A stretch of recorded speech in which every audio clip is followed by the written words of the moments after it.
As a matter of fact, yung pagpunta namin dito, walang politika, wala pang eleksyon, wala kaming tinutukoy na tao, wala lahat. Ang amin is just to say something. Sabihin kaninyong tanan,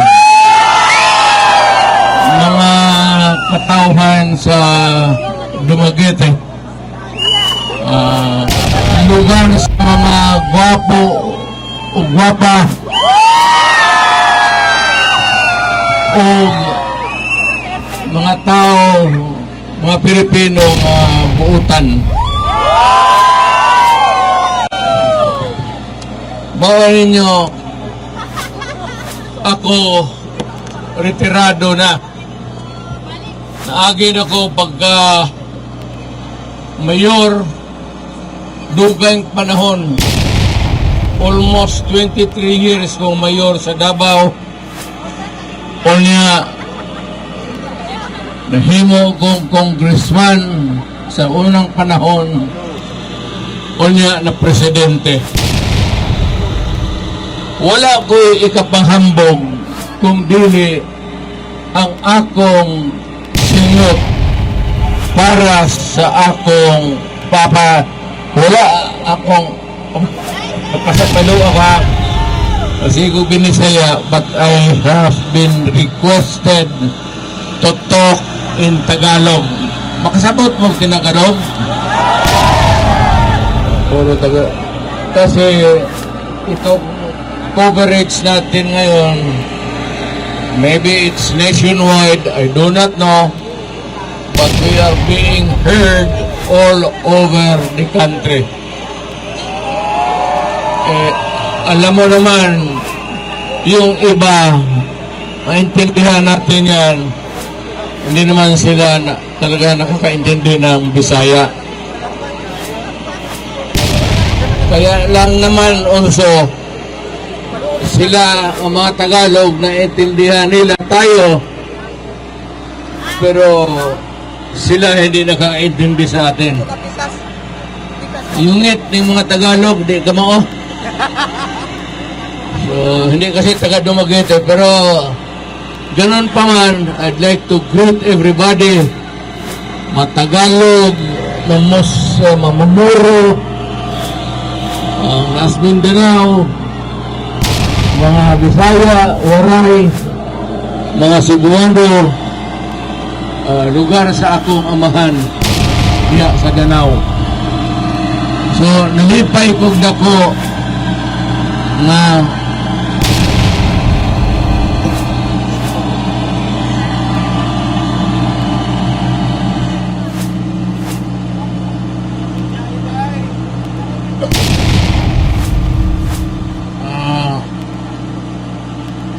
press con lang pala ito. Asa ba na iskudnuhan na?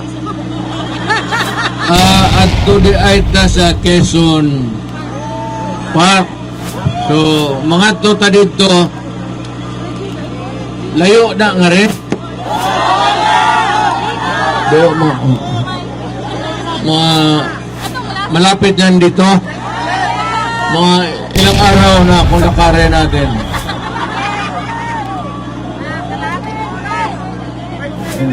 Akala ito, akala ko nga ito na eh. So, nagulat ako pagdating ko. Sabi ko, kalaki naman pala talaga ang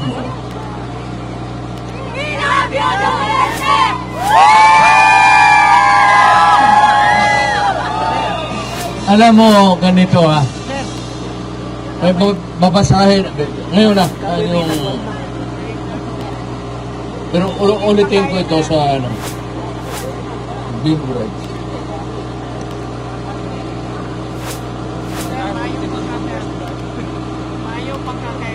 Ito yung konstitusyon natin.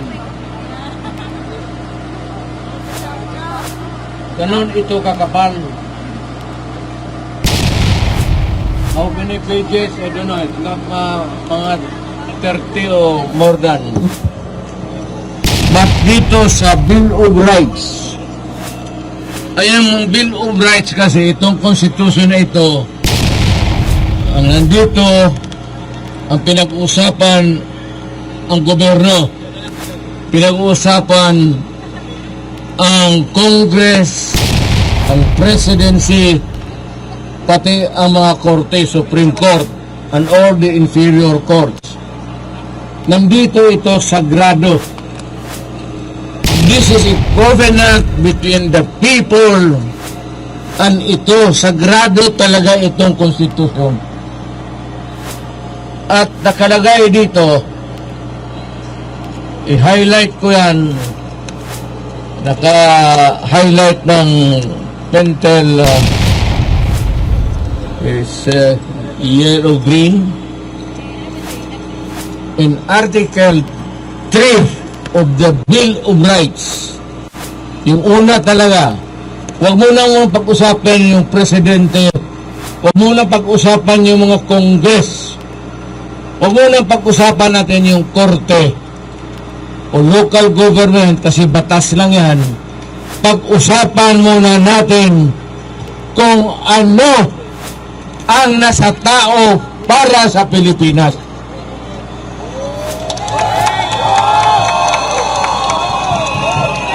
Makinig kayong mabuti para maintindihan ninyo. Ang Bill of Rights parang wall yan, parang pader. Nakalagay dito muna ano ang pangtaong karapatan. Parang divider na hindi may pasok ang presidency, hindi pwedeng abusuhin ng Congress at susunod talaga ang Korte Suprema at lahat ng mga korte sa ating bayan. In Article 3, Section 4, basahin ko, ayan ulit, nakalagay dito, no law, walang batas, shall be passed, walang batas na gagawin abridging the freedom of speech. Walang parapan yan. Freedom of speech, of expression. Yung gusto mong sabihin, marsya na mo, wala. O anong panahon, kung nag-uulan ba o mainit, no law shall be passed abridging.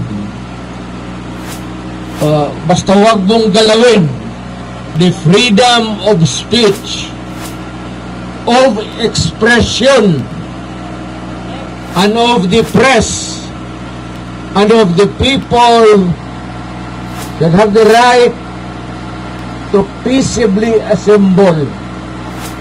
Yung basta peaceful lang, walang gulo.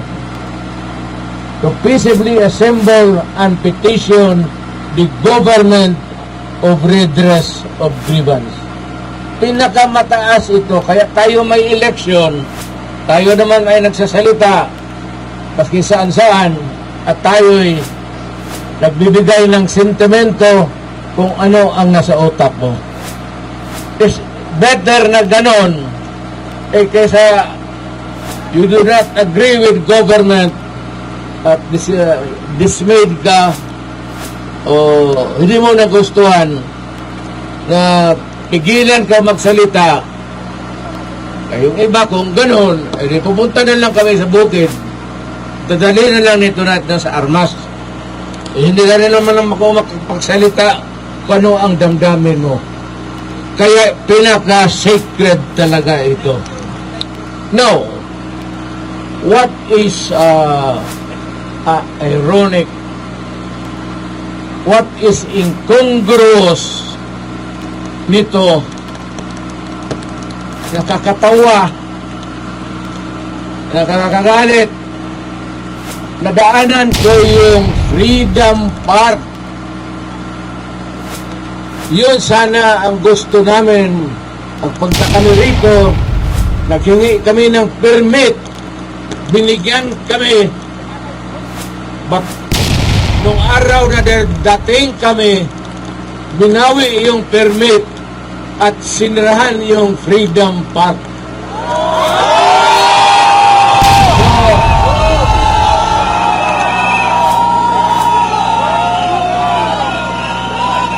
Kung ganun lang naman ang gusto nila na yung Freedom Park para lang sa kanila at yung hindi na sumusunod sa kanila o ayaw sa mga ideas nila, hindi pwede dyan. So, bakit ninyo pinangalanan ng Freedom Park yan?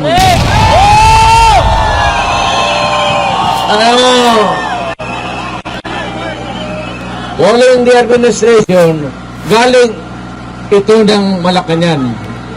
Kaya sa Bustos, Bulacan, ganun din ang nangyari. May plano kami, hingi kami ng permit, binawi, at hindi kami nagkakaluwa. And to think na yung Freedom Park and any other park in the Philippines ang may-ari at tao di national government at hindi ang city government. Kaya sinadya yan. Hindi sa syudad yan. Bakit mo sarahan at hindi magamit ng tao para makapagsalita kung ano ang gusto niya ang damdamin? So, magamit ko mo yung bastos na salita, what is the reason na sinirya mo ang park?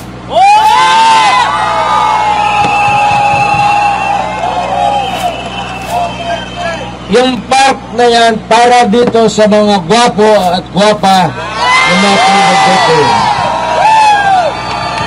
At para rin sa mga tao na pangit, hindi masyado, alam mo na, kagaya namin, marang siyang hindi kami taga. It is supposed to be used by every Filipino. Saan ka ba na nagkaroon, galing kang Mindanao, galing ka ng Luzon, at sabihin natin, okay, pag-usapan natin doon yung politika. As a matter of fact, yung pagpunta namin dito, walang politika, wala pang eleksyon, wala kaming tinutukoy na tao, wala lahat. Ang amin is just to see something.